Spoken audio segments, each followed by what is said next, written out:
Beleza, então, vamos começar. Bom, pessoal, então, para todo mundo que está em casa e para os dois boas almas que estão aqui na sala, que vieram numa sexta-feira chuvosa, não é para qualquer um, não. Vamos começar. Bom, então tá. Então, a aula passada a gente fez aquela introdução a Foucault, né? A gente começou a falar do Foucault e agora vamos entrar propriamente, começar a entender um pouco da estrutura do Foucault. Deixa eu só marcar aqui na lousa que parte da lousa que eu posso usar. Até aqui. E até aqui. Bom, então, a gente fez aquela introdução falando daquela ideia de destino e caráter, lembra? A gente terminou falando daquelas duas estruturas, e isso vai ser muito importante para a gente, porque justamente a gente está falando sobre a crítica do direito, do Foucault. E é importante a gente perceber, não sei se já começaram a fazer a leitura do livro, para fazer o trabalho, etc., mas é interessante porque essa crítica do Foucault ela está diretamente ligada ao sistema punitivo, ao direito penal. É interessante porque dos dois grandes críticos do direito, que você tem o Eugênio Pachucanes e o Foucault, o Pachucanes trabalha sobre o viés do direito civil, porque o Pachucanes é marxista, então ele vai partir do pressuposto de que o direito civil é direito econômico e o problema é de capital. E o Foucault, por não ser um marxista, ele vai identificar que o problema não está no direito civil. Então ele vai fazer a afirmação que todo direito é penal, que mesmo o direito civil ele vai ter um reforço punitivo. E talvez seja por essa função dos sistemas punitivos que existe todo um movimento do direito em ter certas questões a serem desconstruídas. Mas vejam só, porque enquanto nas críticas marxistas, por exemplo, você tem essa ideia da superação do direito, de acabar com o direito como uma forma de implementação de capital, etc., não é o objetivo do Foucault, talvez. É bem... tem uma certa nuance ali, a gente de dizer qual que é o objetivo principal do Foucault, mas nos parece que é mais um diagnóstico do direito do que necessariamente um problema de superação. Então, justamente por ter essa ideia de diagnóstico, ele continua sendo usado como meio de interpretação da forma jurídica, né? Tanto que um dos seus conceitos principais é justamente esse, que é a ideia da forma, né, da forma jurídica. Por quê? Bom, a gente já viu lá no segundo semestre, a gente já viu toda a estrutura kelseniana, a gente entendeu que o Kelsen é o modelo a ser seguido até hoje pelo direito, né, pelo direito de dever ser, pela forma do direito específico. E a gente conseguiu observar, quando a gente entendia Kelsen lá, que a proposta do Kelsen é um direito formal. Por quê? A análise do Foucault sobre a forma jurídica vai ser que o direito se instaura como uma fórmula vazia, né? Uma fórmula vazia quanto à norma, pela própria estrutura do direito como um sentido de validade, tudo aquilo que a gente já entendeu naquela época. Mas, principalmente, o que o Foucault fala que é o movimento mais interessante é que, já que o direito é um elemento de dever ser, como no Kelsen, então, recapitulando, caso vocês não se lembrem antes das férias de julho, tem todo aquele movimento que todo direito tem que ser separado, uma forma específica, porque ele tem que ter autovalidação. Lembra que ninguém é ninguém, a gente é direito, todos somos normas, todas aquelas questões. O direito não pode atingir você, ele tem que atingir uma norma que tem em você. Essa é a proposta do Kelsen, principalmente frente ao direito autoritário, ao Schmitt, na época que tinha toda essa questão de personificar. Bom, e o Foucault vai falar, mas isso tem um efeito. Por quê? A fórmula vazia do dever ser, ela vai interferir de alguma forma no meio social, porque o direito interfere no meio social. E o grande problema é que essa fórmula vazia, ela vai ser antropologicamente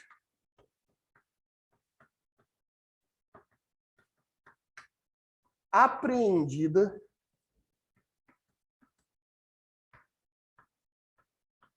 ela vai ser antropologicamente apreendida na forma de vida. Foucault está falando basicamente que, ainda que o direito seja uma perspectiva formal, que o direito só funciona no espectro do direito, a gente, em nossas relações interpessoais, entendemos o direito como parte da nossa vida. Então, essa fórmula vazia, ela começa a ganhar uma certa vida. Se o Kant e o Kelsen entendiam aquela coisa que tem a separação da razão para a realidade, que a gente ficou discutindo muito tempo isso. Não sei se todos vocês lembram. Lembra que o Kant falava, isso daqui só é para ser giz, só é giz na minha cabeça. O Foucault vai questionar essa ideia. Ele vai falar, porque o Foucault está lendo um cara que é um autor muito importante para o direito, mas eu sei que o direito tem muita resistência em aprender ele, que é o Hegel. Já ouviram falar do Hegel? Já ouviram falar do Hegel? Hegel é um autor importantíssimo, muito difícil, por isso que talvez... Mas o Hegel, ele vai ter uma ideia bem interessante sobre uma ideia de efetividade, talvez seja essa a palavra melhor. Para traduzir a palavra, seria que o Hegel exige, é Wirklich. A tradução mais própria que a gente pode ter é efetividade.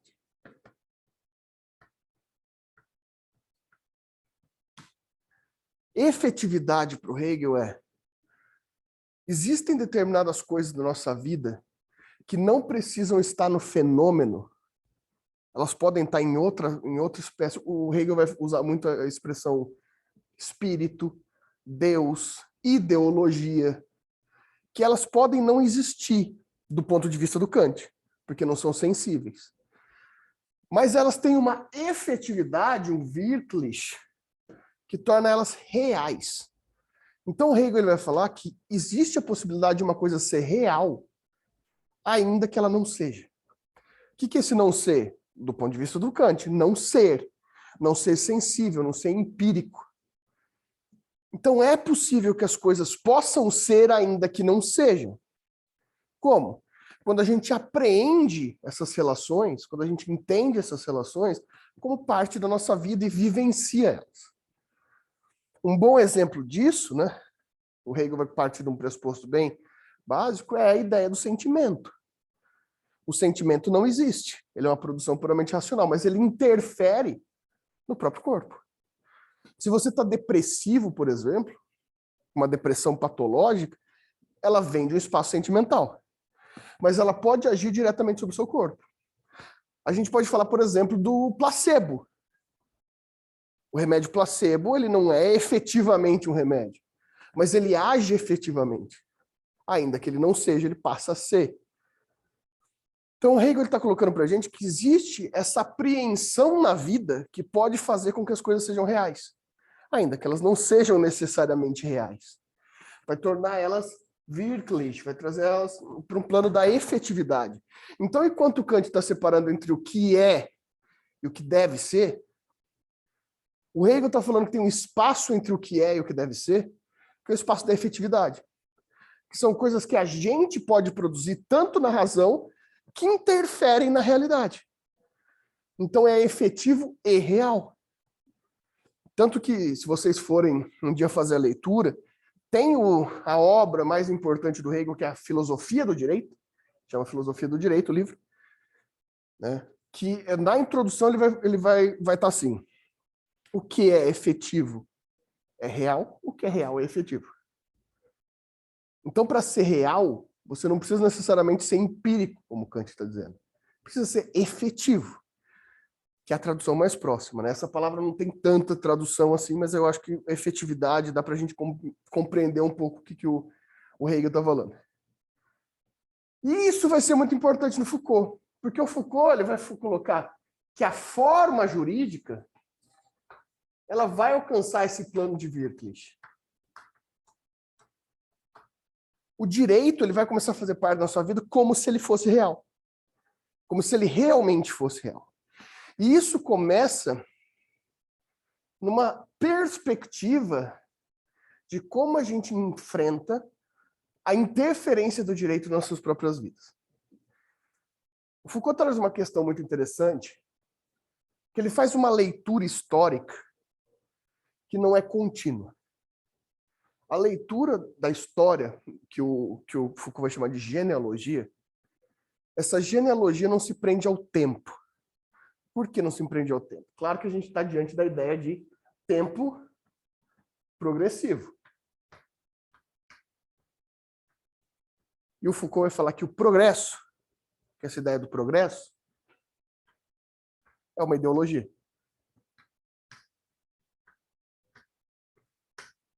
O progresso para o Foucault é uma ideologia. Como assim? Bom, o Foucault vai colocar para a gente que, ainda que a gente tenha a percepção que as coisas evoluem historicamente, talvez elas não evoluam. Como assim? A nossa perspectiva do tempo, a nossa percepção do tempo, ela pode nos dar a impressão de uma progressão. Só que o Foucault está falando que existe um nascimento exato, um nascimento específico, uma criação do plano de entendimento que a gente tem hoje, que mata o tempo anterior, a percepção do tempo anterior. Tanto que, daí bota palavra em vocês de novo, né? Desculpe, mas aqui é difícil. Nesse autor aqui, apesar do Foucault ser francês, ele usa essa palavra no original, que é uma palavra difícil de traduzir também. Ele usa essa palavra aqui, escrevendo em francês, e ele mete essa palavra aqui no meio, no original em alemão. Por quê? Porque essa é uma palavra que o Nietzsche usa para determinar que a gente pode talvez traduzir isso bem aproximadamente como construção. Só que é difícil das traduções que vocês vão pegar normalmente. No Foucault vai estar escrito construção. Quando o Nietzsche faz essa referência, ele faz uma oposição entre duas palavras. Ele faz a oposição entre a palavra Erfindung e Ursprung. Tecnicamente, em alemão, essas duas palavras significam a mesma coisa, que é origem. Só que ele faz essa aqui como sendo uma origem de fato, uma coisa nasceu, e essa aqui como sendo uma origem que alguém construiu, que alguém criou. E o Foucault vai se aproveitar dessa ideia de Ursprung, de construção do Nietzsche, para falar que existiu um tempo em que a gente criou, e ele usa até o termo, criou a humanidade como ela é hoje, a partir de uma ideologia do progresso. A partir de uma ideologia do progresso. O que é essa ideologia do progresso? Bom, advento do liberalismo.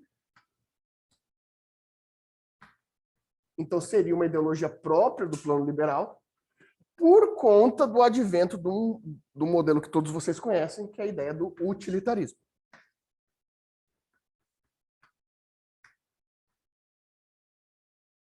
Pessoal, se eu estiver indo muito rápido, por favor, perguntem. Eu não sei por que vai mudar alguma coisa do estando em sala. Vocês nunca perguntaram nada em sala e agora vai mudar. Mas, enfim, eu insisto. Professor, Pois não. você disse que o Foucault ele é marxista? Não, ele não é marxista. Ah, tá. O Foucault não é um marxista. Ok, tá. O Foucault, na verdade, inclusive, é bem malquisto pelos marxistas. Ele é tido como reformista pelos marxistas. A ideia utilitária, vocês já devem talvez ter ouvido falar do Jeremy Bentham, ou, eu acho que mais ainda, do Henry Ford. Algum desses dois autores vocês devem ter ouvido.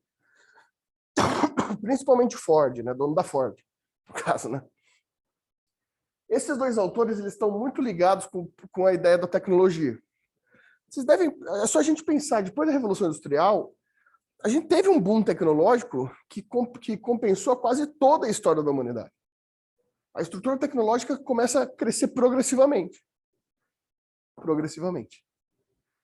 E a estrutura utilitária do que é útil tecnologicamente, ela tem uma perspectiva que ela parte de um princípio e ela sempre progride. Então você pega um IBM de 1970 e compara com um computador hoje, obviamente você tem um progresso, porque a tecnologia progride, porque faz parte de descoberta científica. E o Foucault vai identificar que o que o liberalismo faz a partir do princípio utilitário é inserir efetivamente a ideia utilitária de progresso como meio de vida, como meio de percepção das coisas que a gente vive. Então, a sua percepção de vida é: a gente parte de um ponto para chegar em outro, e vai partir de um ponto pior e vai chegar num ponto melhor. Só que isso, em ciências humanas, não existe. O colapso das ciências humanas é justamente a percepção que não há progressividade em ciências humanas. A tecnologia não é ciência humana. A vida, se a gente for pensar num caráter bem vulgata, a vida são altos e baixos. Não tem progresso. Nada garante que o ontem vai ser pior que o amanhã. Só que existe, para o Foucault, uma estrutura ideológica aproveitada pelo utilitarismo para inserir o progresso como percepção de vida sensorial. Deixa eu dar um tempinho para vocês respirarem. E para eu respirar também. Rapaz, não é fácil não, né? Oi. Não, esse é o Engels. É o Engels. Os nomes são próximos mesmo.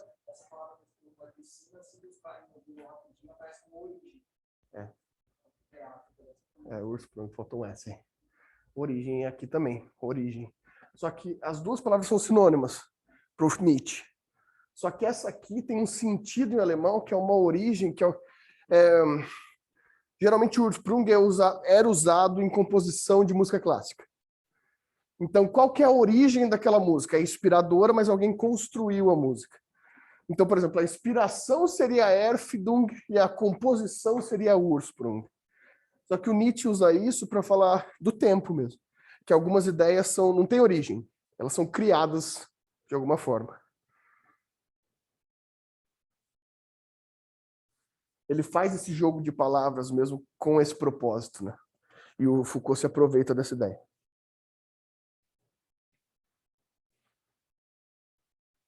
E aí, tiraram o print da tela já? Vocês não tiraram o print da tela.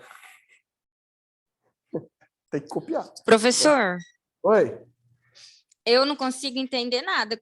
Tirando o print aí, não consigo entender nada que tá no quadro. Como assim? Não consegue entender nada? Ah, não tá nítido, não dá para enxergar. Eu tô vendo aqui na tela, tá certinho. Ah, eu vou pedir para alguém que tá aí tirar uma foto e mandar no grupo, então, que eu não consigo. Ou é problema de visão mesmo. Não, deve ser Tá bem complicado mesmo de ver, tá bem falhado. A letra tá um pouco tremida, professor. Eu tô vendo bem, mas tá um pouco tremida. Eu não tô enxergando o canto esquerdo em cima. Tá.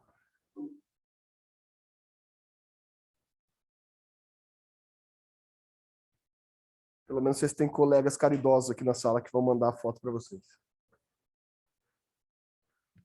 Obrigado, gente. Vou apagar a tela, hein?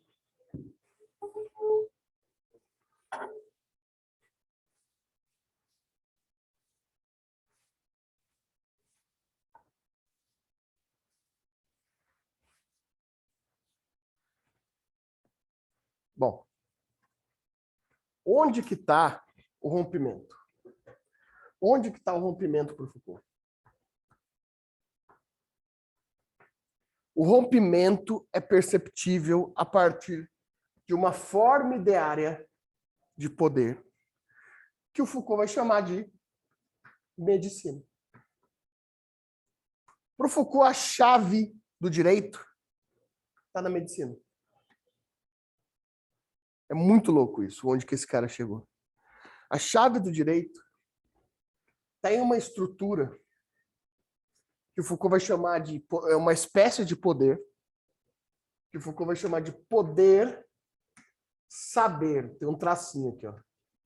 Poder saber. Essa espécie de poder vai se expressar na construção, nesse Ursprung, na construção pela medicina. Em que momento? Principalmente no momento da peste. A peste negra, né? A peste bubônica na Alta Idade Média, para o Foucault é o ponto de virada da nossa racionalidade pelo direito, que depois o utilitarismo vai se aproveitar da nossa racionalidade. Por quê? Porque a atuação da medicina a partir daquele momento muda as perspectivas de como a sociedade passa a agir. Até então, você tinha a medicina como uma forma auxiliar de sociedade. A medicina, ela servia basicamente para curar pessoas doentes. Com o advento da peste, a medicina passa a ter um poder de polícia.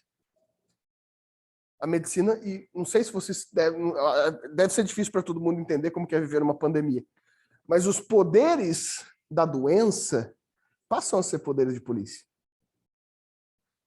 Isso é um questionamento que muitos filósofos fazem hoje. Tem filósofos, por exemplo, que obviamente não são negacionistas, obviamente não estão negando o vírus, mas estão questionando do ponto de vista abstrato as medidas de proteção. Não do ponto de vista que estão erradas, mas do ponto de vista de poder. Esse é um questionamento extremamente válido. Ele não está criticando a medida em si, mas a construção de uma ideia de poder. Isso Foucault vai mostrar para a gente. Vocês lembram daqueles médicos? Lembra? Olha o meu desenho. Daqueles médicos. Esses médicos mudaram a história do direito para o Foucault. Por quê?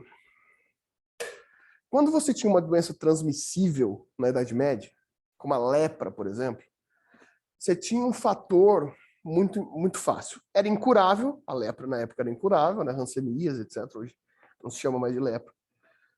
Você expulsava o cara da cidade. Exilava. Vinha o exílio. Era a forma do exílio. Só que a lepra não se espalhava como a peste. O exílio servia para aquela estrutura de poder. Antes da gente ver o que virou, vamos analisar o exílio. Como forma de poder. O exílio é uma forma, a gente pode colocar, é uma forma crua de exercício de poder. Uma forma crua de exercício de poder. O que é poder? Se a gente for pensar especificamente, que é um interesse muito grande do Foucault. O que é conceito de poder? Bom, conceito de poder é uma relação assimétrica de mando e obediência. Um manda, outro obedece, por isso que não é simétrica. Pode parecer óbvia essa frase do Foucault, mas ela revela muitas coisas. Porque o Foucault vai falar que por essa frase de poder, a gente vai poder determinar, por exemplo, que ninguém tem poder. O poder não se detém. O poder se exerce. Porque para que o poder exista, você não precisa só de alguém que tenha poder. Você precisa de alguém que se sujeite ao poder. Então as duas partes são necessárias. Tanto que a gente pode pegar um exemplo, por exemplo, eu tenho poder sobre vocês. E o poder absoluto. O poder absoluto implica a vida de vocês. Se eu mato vocês, meu poder acaba? Porque eu não tenho mais onde exercê-lo. Então, poder sempre tem que ser lido da forma do exercício, e não da posse. E o exílio é essa forma crua de poder. Porque você atua sobre a vida da pessoa. Você atua sobre o indivíduo. Você exila ele, tira da cidade. E é interessante, porque esse poder ele tem essa forma de exercício absoluto. Tanto que a gente está no período do absolutismo. E o Foucault, ele deduz essa época desse tipo de poder por uma frase. Ele fala que isso se determina por uma frase.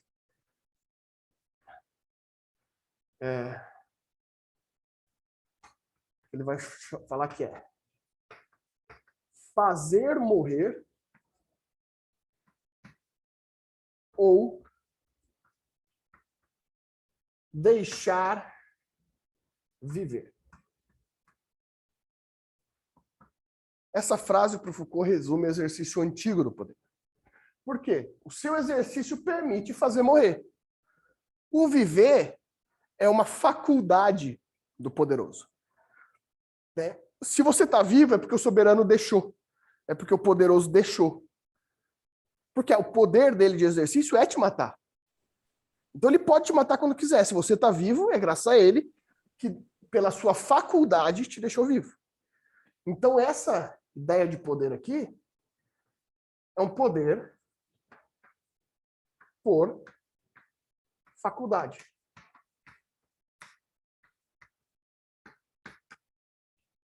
Um poder por faculdade. Você está vivo porque o soberano deixou. E assim se constrói o poder durante praticamente todo o período medieval e os períodos absolutistas, em geral. Por esse método. E a medicina estava dentro dessa estrutura bem morna ali. Só que vem que o Foucault vai chamar de revolução da medicina a partir desses caras aqui.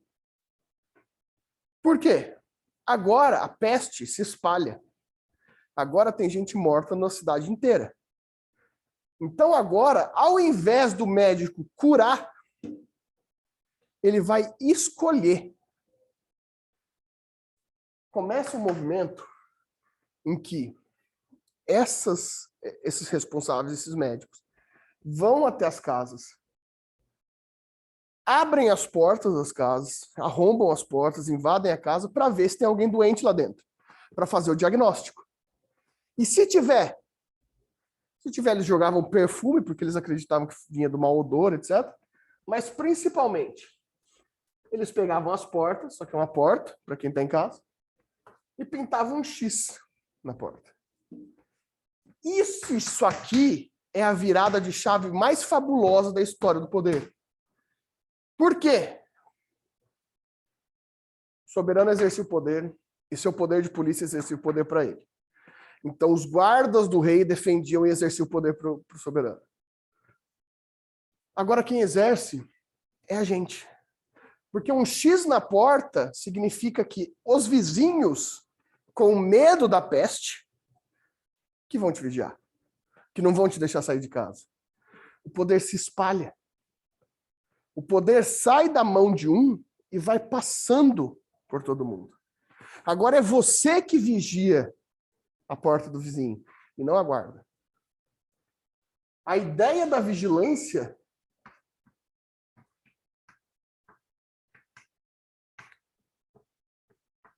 agora é um exercício de poder microfísico.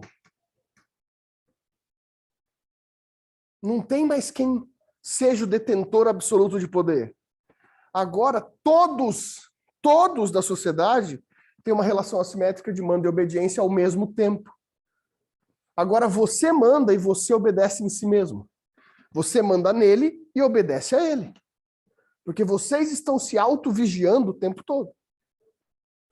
O poder começa a ser distribuído em pequenas estruturas, e essas estruturas são muito mais eficazes e, principalmente, úteis. Utilidade. Aqui, se tinha um golpe de Estado, era só matar o rei. Aqui você mata quem? Se o presidente, se o Bolsonaro chega aqui agora e fala para eu ajoelhar e beijar a mão dele, eu vou fazer isso? Ele tem esse poder. Se o Felipe VIII chegasse aqui, se eu fosse de lá, né, e mandasse eu ajoelhar e beijar a mão dele, eu fazia? Fazia. Se o Bolsonaro chega, eu faço? Não. E eu vou falar, por que você não tem esse poder? Porque, de fato, ele não tem. O poder dele é limitado dentro de perspectivas burocráticas e úteis. Ao contrário, o poder dele deriva do voto popular, o que deixa isso tudo mais confuso ainda. O poder se distribui não mais em instituições. As instituições são formas de exercício específico e limitado do poder. É isso que vocês aprenderam no começo da faculdade, em teoria política, etc. Para que tem 3 poderes? Para não controlar o outro. Para ninguém mandar. A ideia é que ninguém mande. Só que, da perspectiva do Foucault, isso é a primeira via da utilidade. E a utilidade se inspirou no poder médico, porque foi o poder médico que pegou essa perspectiva e transformou numa nova frase, que agora é fazer viver. E onde está a faculdade agora? No deixar morrer.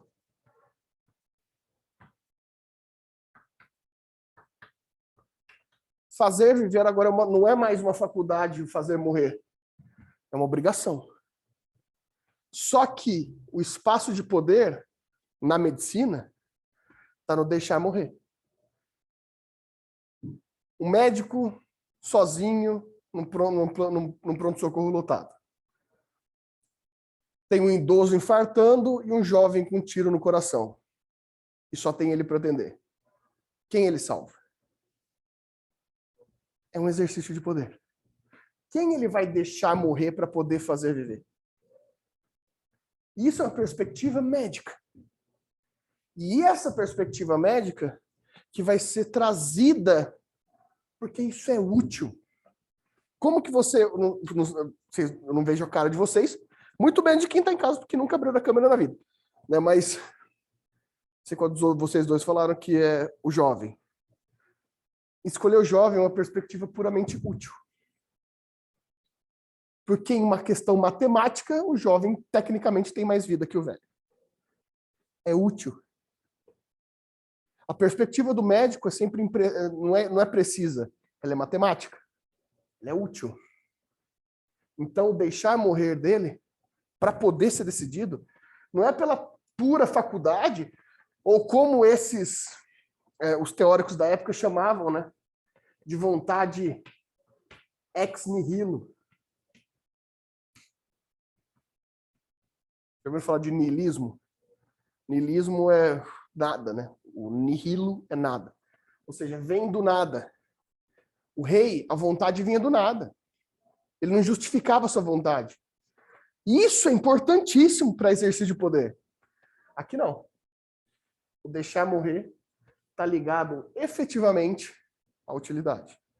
E a gente pensa por meio da utilidade.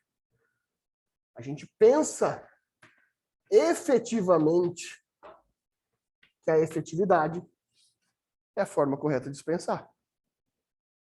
Para o Foucault, isso é ideologia. Para o Foucault, isso é ideologia. A gente só percebe isso como real. Isso se espalha na nossa atuação de poder. Porque todos nós agora temos poderes. A gente tem os poderes distribuídos. E aí? Lota uma lousa, dá aquela respirada.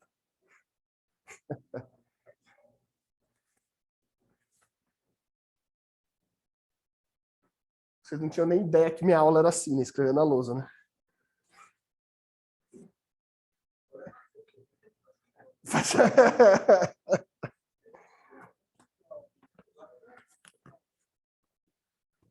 É que aqueles slides lá eu fiz para pandemia, porque eu nunca usei slides na vida. Tanto que eu mais escrevia nos slides do que apresentava os slides, né? Mas eu não consigo, eu me perco com slide. Pois é, faltando um mês para acabar.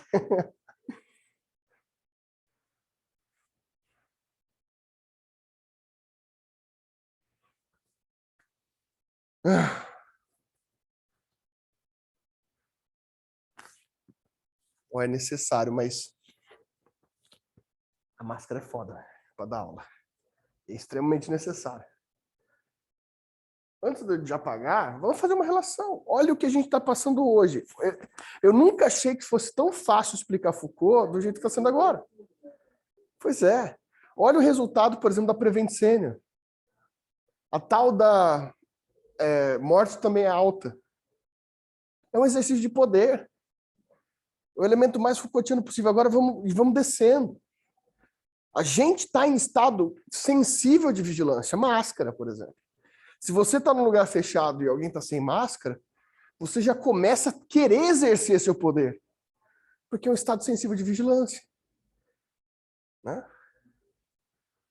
É um momento que a gente está experimentando o que o Foucault estava trabalhando aqui, sem ter vivido isso, talvez da forma mais sensível possível. E se vocês devem conhecer, já devem ter ouvido falar, eu acho, do Giorgio Agamben, que é um filósofo contemporâneo. O Agamben está bem polêmico lá na Itália, ainda na Itália, né? Que foi o primeiro local da pandemia. E o Agamben, basicamente, ele continua o trabalho do Foucault. Então, a posição dele quanto à pandemia, se você não lê com os olhos que ele está falando de ideologia, poder, Estado, é esquisito. Mas eu recomendo, ele publicou um livro que chama A Peste, agora em 2020, falando toda essa estrutura de poder durante a pandemia. Do Green Pass, da obrigatoriedade de vacinação, todas essas questões. A obrigatoriedade de vacinação era uma coisa que a gente nunca chegou a pensar efetivamente. Porque, veja, se a gente for pegar objetivamente no direito constitucional, não dá para obrigar. O Estado nunca pode interferir no corpo de alguém. Só que agora a gente está numa dualidade que todo mundo está pensando. E eu acho isso interessante, porque do ponto de vista do defensor do direito como direito, é aquela coisa, não, beleza, mas e a segurança geral? Ou seja, a gente está pegando a realidade para fundamentar o direito. Coisa que a gente nunca fez antes no direito constitucional. Porque agora a gente está falando, tá, não pode obrigar porque está interferindo no corpo. Mas se não obrigar, vai continuar a pandemia e vai ter outras variantes. Tá, mas o direito, como a gente formou, se ele obrigar, ele vai poder... Ele abre espaço para poder te obrigar a interferir no seu corpo em vários outros métodos. Coisa que o direito se propôs a não fazer. Então virou um paradigma. Virou um paradigma muito complicado. E eu acho que a gente não sabe lidar com isso ainda.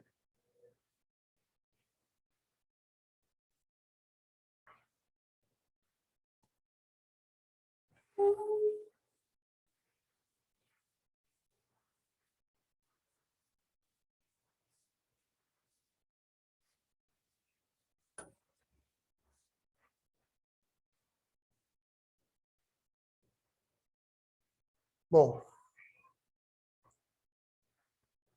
a medicina, obviamente que ela não criou isso do dia para a noite, foi desenvolvendo, e um dos elementos que para o Foucault mais determinaram a produção utilitária pela estrutura médica até chegar no poder de fato, né, foi, vamos colocar em termos técnicos, né, o poder saber. A gente já discute um pouco sobre essa ideia dessa palavra poder saber. Médico. Sobre a patologia mental. Que o próprio Hipócrates, já ouviram falar do Hipócrates? Tem alguém na família que estudou medicina? Hipócrates é o médico grego mais famoso, o juramento da medicina é uma passagem de Hipócrates, né? Que ele mesmo vai chamar de crise. Crise, em tese, em grego, é aquilo que não se pode determinar. É aquilo que você não sabe o que é, mas você precisa diagnosticar. Então, é um momento de ruptura, que você não tem... Então, por exemplo, imagina, na Grécia, o Hipócrates não sabia, por exemplo, o que era um ataque do coração. Então, ele observava as relações do corpo tinha e chegava em crise e dava um diagnóstico a partir da observação, porque ele não sabia o que estava acontecendo. O paradigma da crise médica, no nosso tempo, no tempo comum, é o diagnóstico mental. Porque como se diagnostica o problema mental? E daí vem a ideia da loucura. A loucura. Para o Foucault, a loucura é a representação máxima do que a gente vai definir sobre arquétipos de poder microfísicos na nossa sociedade atual. Por quê? Porque a gente vai ter uma estrutura física, até que o Foucault vai chamar isso de heterotopia. Eu sei que é muito conceito, mas precisamos falar sobre eles. Heterotopia é basicamente uma função de apreensão, de vínculos, de efetividade, que a gente dá espaços. Onde a gente está? A gente está numa sala de aula. Qual a diferença material entre isso aqui e seu quarto? Talvez o tamanho, mas a estrutura é a mesma. É feito com tijolo, cimento. É um espaço. O que faz aqui você ter um comportamento totalmente diferente do seu quarto é o que ficou chamando de heterotopia. É o conceito que a gente atribui aqui. Né? Na sua casa você faz churrasco, na faculdade não. Porque você não se sente à vontade. Só que você não para pensar que você não se sentiu à vontade. Você só faz. É efetivo. Você não vem de pijama para a faculdade. Não é porque você pensou. É porque você só veio. É efetivo. É heterotópico. Então, é uma topia, um topoi, é uma determinação que diferencia as coisas. É heterodiferenciação. É uma determinação diferenciada. E um dos espaços mais diferenciados sobre a heterotopia do poder é o manicômio. E aqui o Foucault fala, aqui começa todo o poder médico de fato da modernidade. Porque o manicômio, você manda para o manicômio quem é louco. Mas o que é ser louco? O Foucault tem uma frase extremamente chocante. Para mim é uma das frases mais chocantes para mim na minha vida. Se não existisse manicômio, se os loucos convivessem com a gente, como que eu saberia que eu sou são? Se o louco tivesse aqui, como que eu ia saber que eu não sou louco? Porque a patologia mental é crise. Ela é um exercício de poder. Você é louco. Isso fica cada vez mais claro. Meus caros, há 100 anos atrás, você tinha mulheres em manicômio por causa de TPM.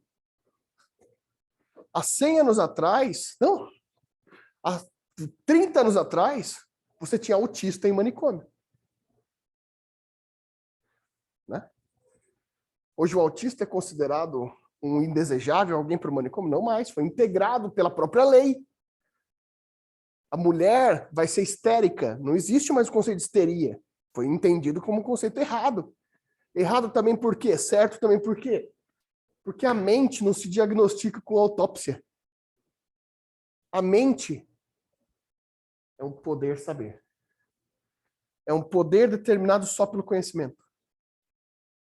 Só pela determinação de conhecimento. O que é ser louco? E o Foucault insiste. Se não tivesse o manicômio, você saberia se você é são ou não? Porque a gente ia viver no meio de todos. Então não teria como saber se eu sou louco ou não. O manicômio, para o Foucault, é um espaço heterotópico que faz gestos de diferenciação.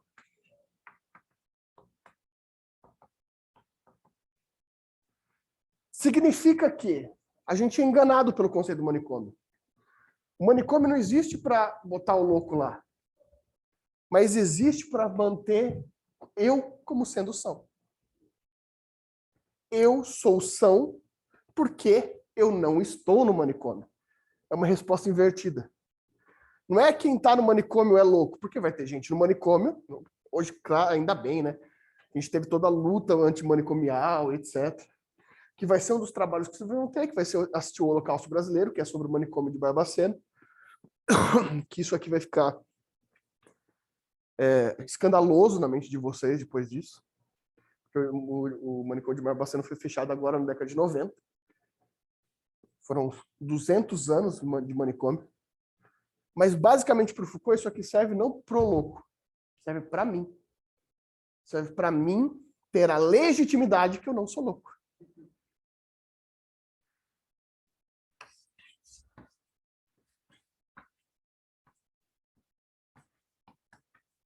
a gente cria isso aqui.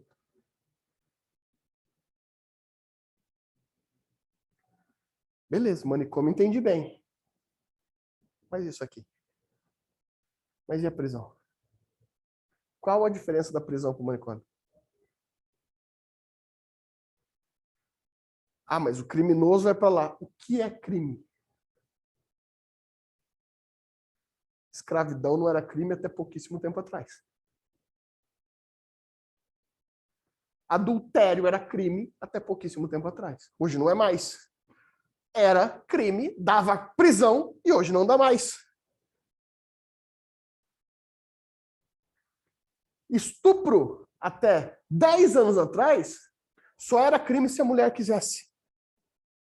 Se ela não quisesse, não era crime. Então, o que é crime? Poder saber. O crime também é um poder saber. Quem determina o que é crime é quem tem uma determinação de poder saber. Eu sou bom, de novo na modernidade, o cidadão de bem. Já viu a ironização do cidadão de bem normalmente? O cara é cidadão de bem, mas tem amante, o cara é cidadão de bem, mas fica assistindo vídeo pornográfico com transexuais, é homofóbico, mas sempre tem essas determinações. Mas ele não está preso. Acabou. Utilitarismo. Objetivo, útil. Você é bom porque você não está preso. Só. Eu não sou louco porque eu não estou no manicômio. Eu sou bom porque eu não estou preso. Porque o crime, gente, vamos pensar no que é crime. O Brasil tem a terceira maior população carcerária do mundo. E está quase batendo o segundo lugar. Só não vai bater o primeiro, porque o primeiro é a China e é difícil bater a China. Segundo, os Estados Unidos e o terceiro é o Brasil. O Brasil é a terceira maior população carcerária do mundo. E a terceira maior população carcerária do mundo, que chega a 80%, isso é dados de 2015, pode ser que tenha mudado, mas de 82% até 2015, da população que é presa por crimes contra o patrimônio. O que são crimes contra o patrimônio? Furto, roubo e tráfico de drogas. Porque tráfico de drogas também é crime patrimonial, é venda, é compra e venda. E o tráfico de drogas, principalmente, faz aumentar demais a nossa perspectiva. Porque desses 80%, a gente tem 60% sem violência, que é furto e tráfico. Tráfico não tem violência no ato. É uma transação. Toda a nossa população carcerária, a definição de bom ou mal, é definida pela estrutura econômica. Obviamente, como eu falei, o Foucault não é um marxista que acha que é a estrutura econômica que determina isso. Mas ele acha que sim, se ele for concordar com alguma coisa com esses pensadores, ele vai falar, essa estrutura econômica ela tem a ver com alguma forma ideológica que não vai ser o centro. Eu acho que essa vai ser a grande diferença do Foucault. A estrutura econômica, o capital, não vai ser o centro do problema, mas vai ser um alicerce, vai ser uma ideologia que vai prender a gente nessa estrutura. E a prisão está intimamente ligada com o dinheiro. E o dinheiro está intimamente ligado à pobreza. E a pobreza está intimamente ligada com arquétipo. Porque existe um arquétipo do pobre. Que isso é o momento mais importante para o Foucault. Momento em que o poder saber se apreende efetivamente na nossa mente, que ele fica físico. Existe uma determinação física do maluco. Pô, ele nem parece maluco. Agora tem a pior. Ele nem parece bandido. Vocês já ouviram isso muito na vida. Pô, mas nem parece bandido. Por quê?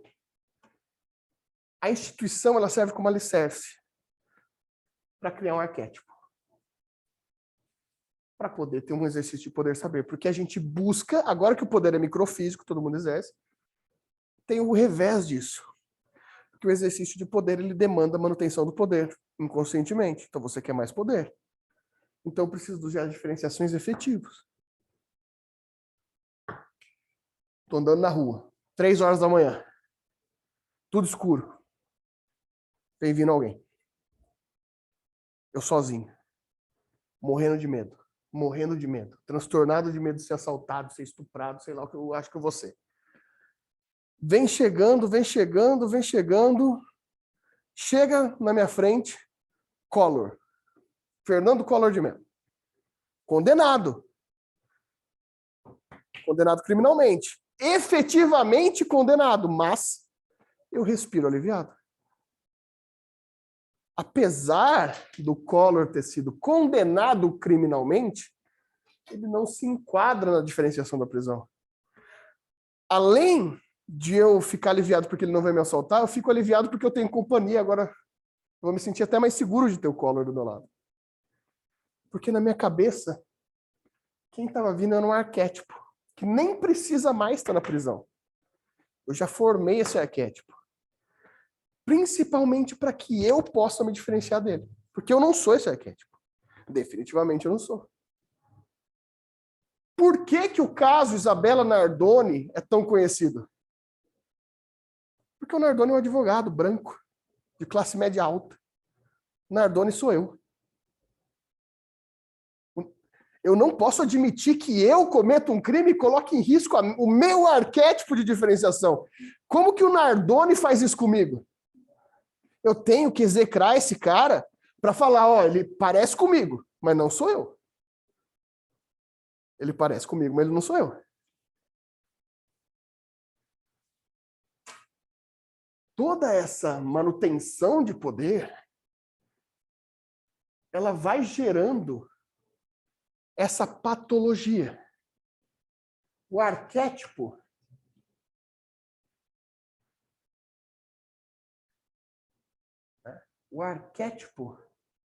ele vai ser formado como uma formação patológica. Uma doença.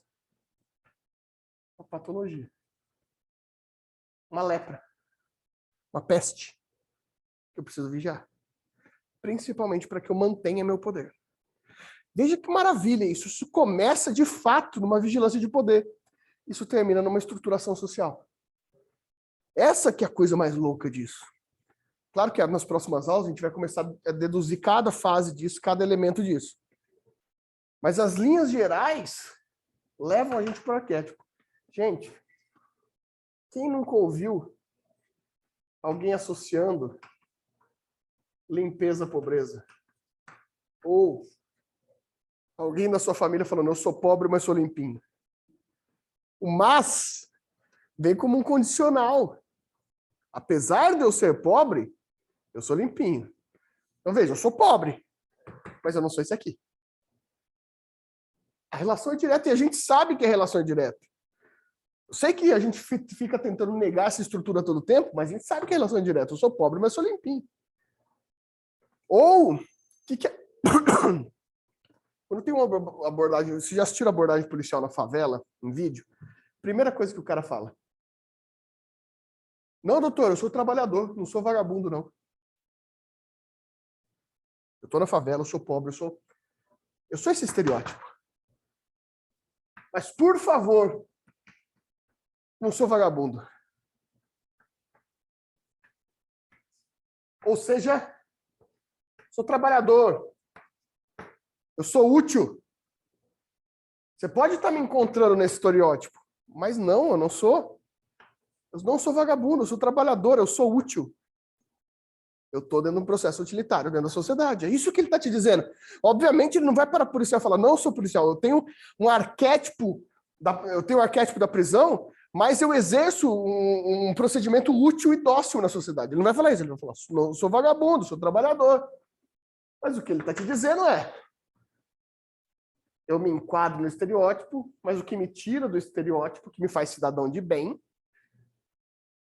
é ser útil. É estar dentro desse processo de diferenciação.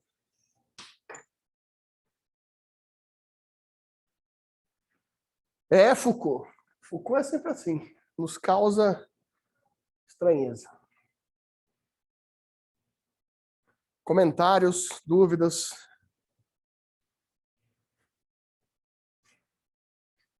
Por favor.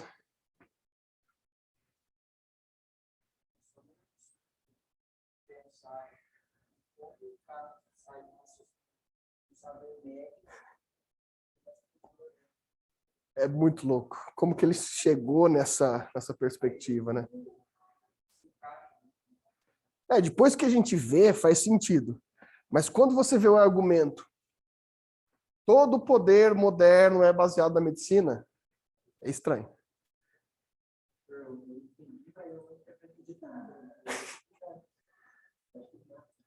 Não, é legal. O Foucault, ele tem O Foucault, ele é um professor. Aproveitar que hoje é dia do professor, ele é o professor. Porque o Foucault, ele não gostava muito de escrever livro, não. Não gostava, ele gostava da aula. Tanto que a maior parte dos livros dele são cursos transcritos. Ele tem poucos livros mesmo. O Vigiar e Punir, que vocês estão lendo, é um livro. Mas a maioria dos livros dele são o curso que ele dava e transcrevia. E talvez por ele ser professor e dar curso, ele tinha uma facilidade muito grande. Ele falava com muita clareza, dava muito exemplo. Então, o negócio dele ficar relacionando com as coisas é uma característica muito dele. Ele relaciona de uma forma que choca, porque faz muito sentido. Então é gostoso ler ele, ao mesmo tempo revoltante, né? Ele é um cara que ele não politicamente ele não se enquadra muito. Ele vai ter umas posições, por exemplo, você vai ver ele ter uma posição que vai estar parecida com o marxismo no sentido de colocar o capital e o dinheiro, mas se ele tivesse vivo hoje em dia, ele também estaria questionando, por exemplo, a pandemia. Mas porque ele não tem uma filiação política. Ele é um cara que ele quer diagnosticar a sociedade, de fato. Isso atrai muita gente também, por ele não ter... Isso não que seja necessariamente bom, mas o caso dele foi.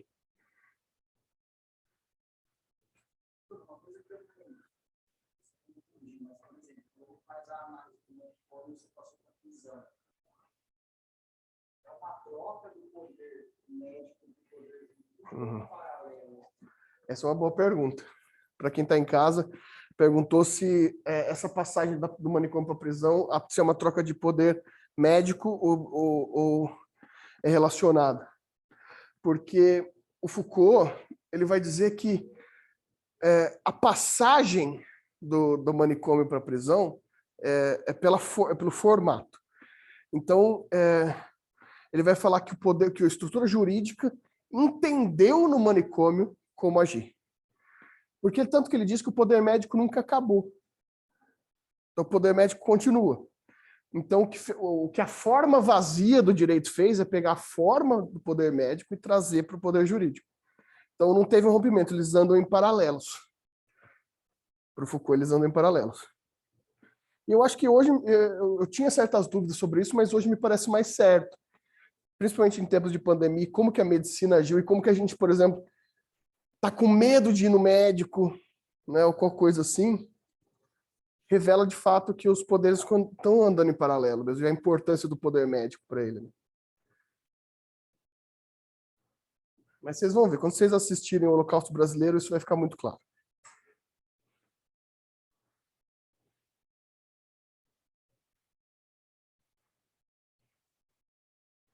E aí, dúvidas, pessoal? Eu já vou encerrar por hoje, muita coisa, senão vocês ficam loucos. Vocês tiram a foto disso aqui também? Manda pro pessoal.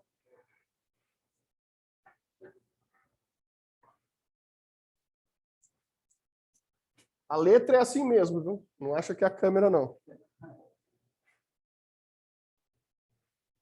Sobre o Holocausto brasileiro, tem uma escola, o trabalho dela é totalmente focado, né?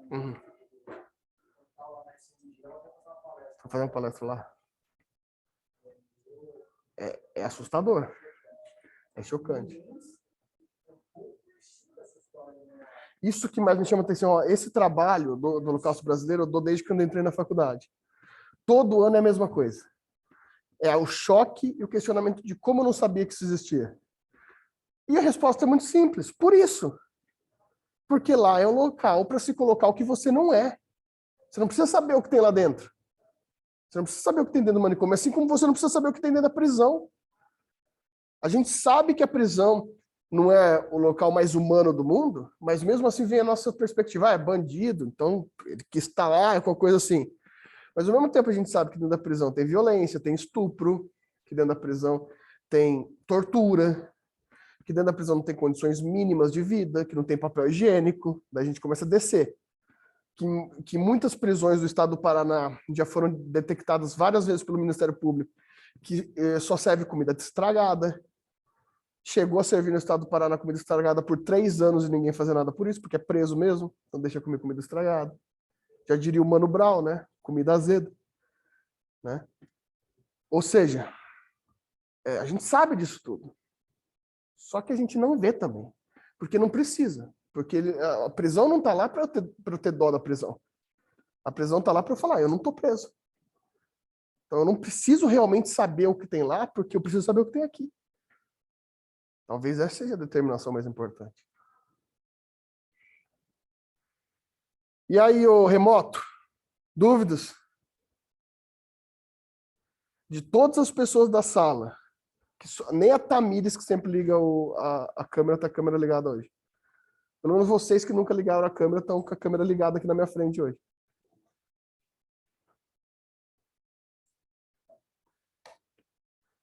Agora a Tamires ligou. Bom, então é isso. Vou encerrar por aqui, vou encerrar mais cedo. Beleza? Valeu. Uma boa semana, fim de semana para vocês e até mais. Obrigada, professor. Boa noite. Valeu, boa noite. Professor, obrigada, parabéns pelo Dia dos Professores. Obrigado, Sandra. E muito obrigada por tudo. Obrigado a vocês. Boa noite, professor. Boa noite, Felipe.